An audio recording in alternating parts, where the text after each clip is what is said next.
Notre méditation d'aujourd'hui se trouve dans ce verset, 1 Samuel 16, verset 1er, qui dit « L'Éternel dit à Samuel, « Quand cesseras-tu de pleurer sur Saül? Je l'ai rejeté afin qu'il ne règne plus sur Israël. Remplis ta corne d'huile et va, et je t'enverrai chez Ésaïe, Bethléemite, car j'ai vu parmi ses fils celui que je désire pour roi. » Samuel a vécu une grande déception et éprouvé un profond chagrin quand Dieu lui révéla qu'il avait rejeté Saül comme roi d'Israël. Samuel pleura amèrement, mais la Bible ne nous révèle pas exactement la durée du temps dont Samuel se lamenta, mais ce fut assez longtemps pour que Dieu prenne le temps de le reprendre afin qu'il se ressaisisse. Il est tout à fait normal d'éprouver du chagrin, de vivre un deuil à certains moments donnés de sa vie. J'ai moi-même vécu un profond chagrin lorsque j'ai perdu ma fille. J'ai même pensé que mon univers s'était effondré. J'ai voulu vivre mon deuil dans une grande intensité afin d'honorer tout l'amour que je portais à ma fille. Mais un jour, Dieu m'a fait comprendre que se nourrir de la tristesse, de sa tristesse et se morfondre dans son chagrin sans vouloir s'en sortir n'est pas dans sa volonté. Quand on perd quelqu'un ou quelque chose qui nous est cher, nous devons nous rappeler que même lorsque tout s'en va, Dieu reste encore. Dieu n'a pas reproché Samuel à cause de son chagrin, mais plutôt à cause de la durée de son deuil.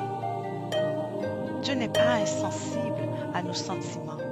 Il a dit au roi Ézéchias qui était atteint d'une maladie après que Dieu le révéla par le prophète Ésaïe qu'il ne survivra pas à sa maladie.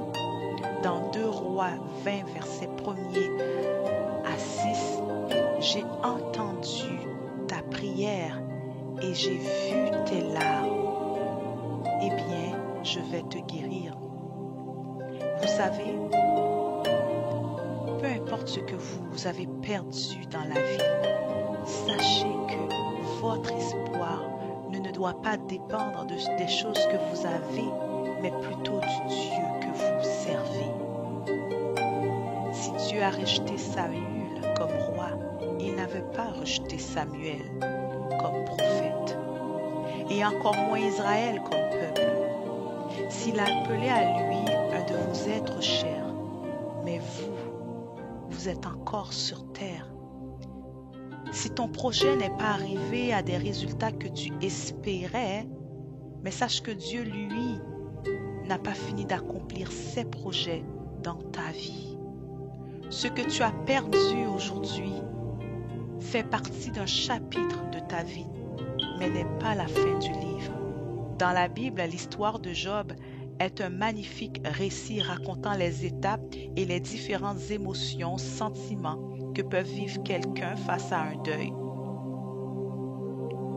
Job est passé littéralement de héros à zéro. De l'homme prospère, riche, heureux. Il a perdu tous ses biens, ses enfants, sa santé, ses relations, sa dignité. Job a vécu la tristesse, la nostalgie, le questionnement, la colère.